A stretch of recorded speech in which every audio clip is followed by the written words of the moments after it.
Greetings from Miami University.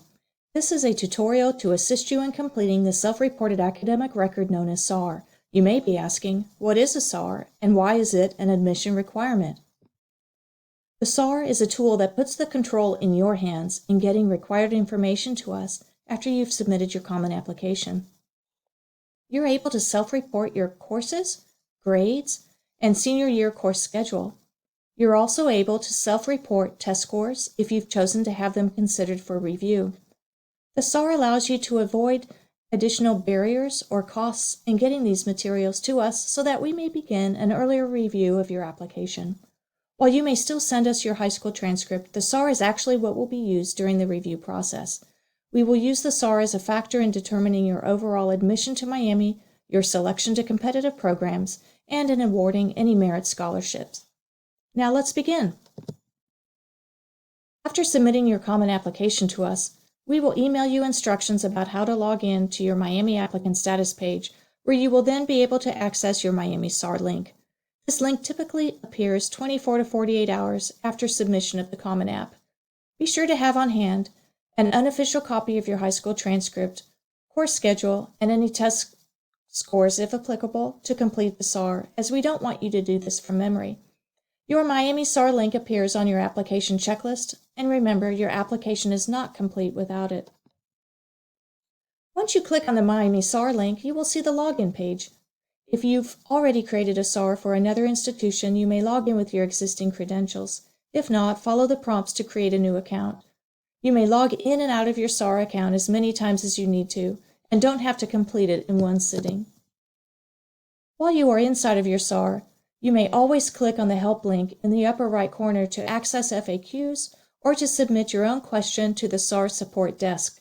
If you have technical questions prior to accessing or creating an account, you may also ask for help via email or telephone.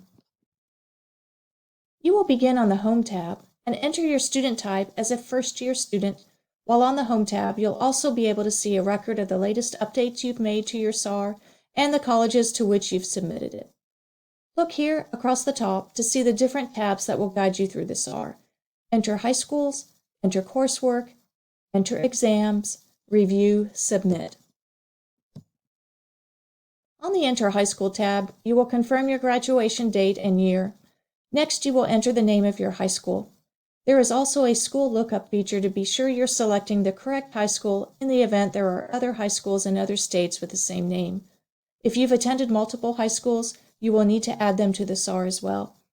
Please note that you will not have to enter colleges where you've taken dual enrollment coursework as separate schools attended.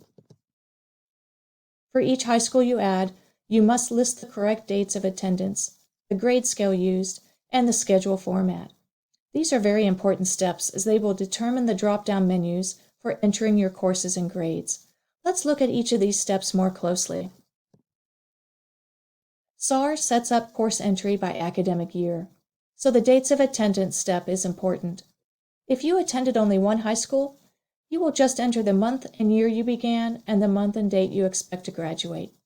If you had a break of attendance at your high school but then returned to the same school, you will enter the years of attendance as if there were no breaks.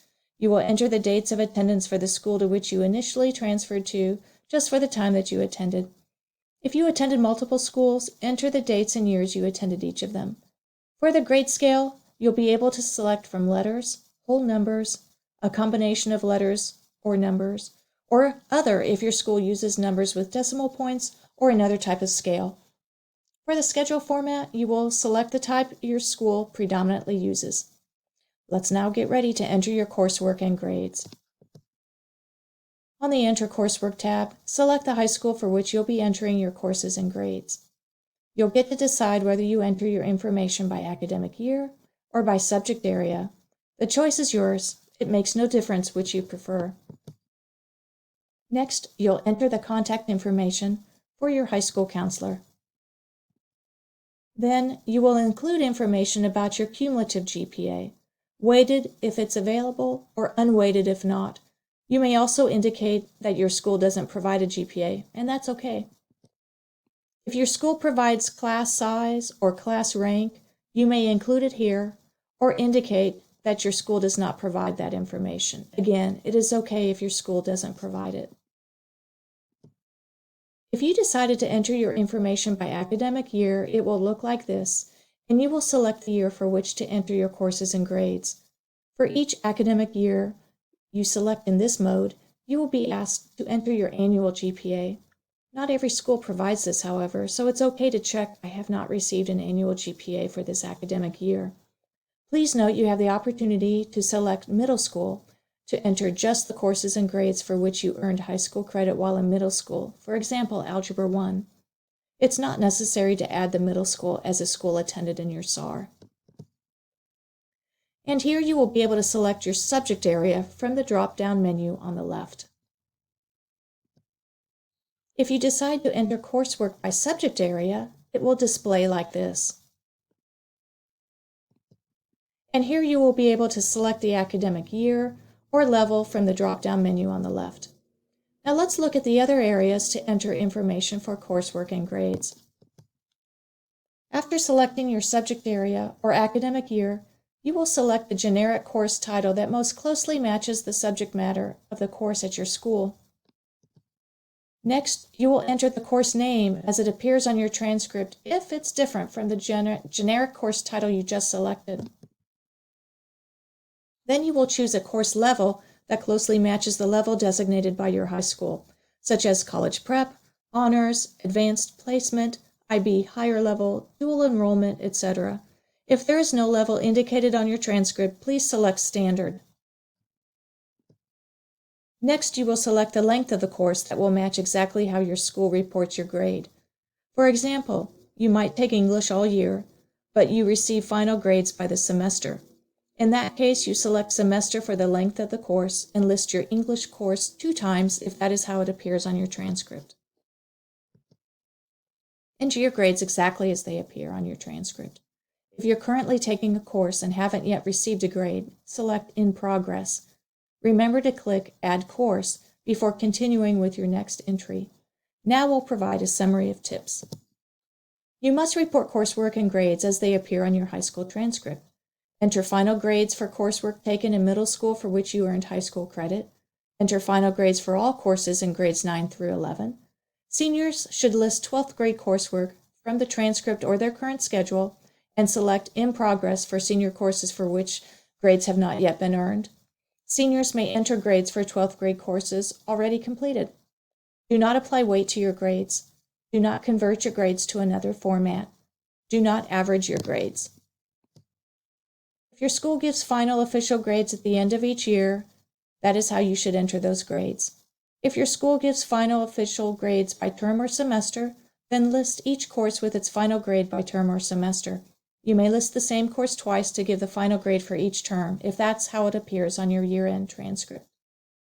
You can enter all courses under your high school attended, even if some of your 9th grade courses were completed in middle school, or if your dual enrollment courses were taken at a college.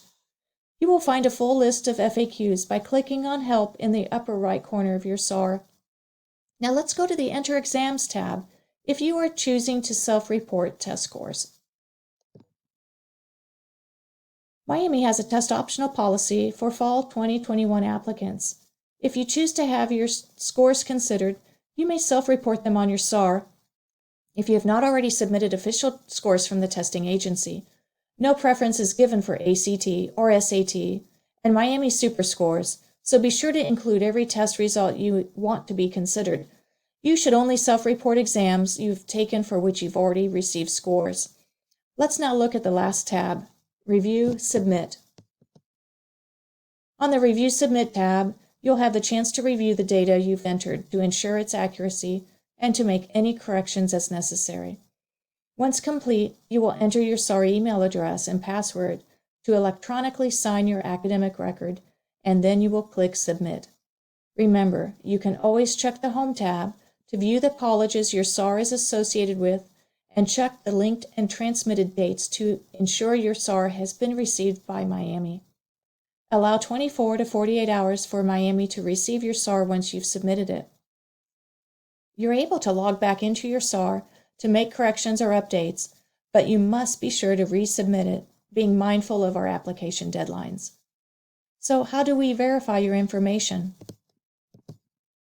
If you're accepted for admission and choose to confirm your enrollment at Miami, you must provide a final high school transcript along with official test scores if you chose to have scores considered for review. Should the information from your SRAR not match these documents, it will jeopardize your admission, scholarships, and financial aid. Should you have any non-technical issues or concerns with completing your SRAR, please contact the Office of Admission at Miami University. You may contact us by email or phone, or you may reach your admission representative via your applicant status portal. Remember, we are always here to help you.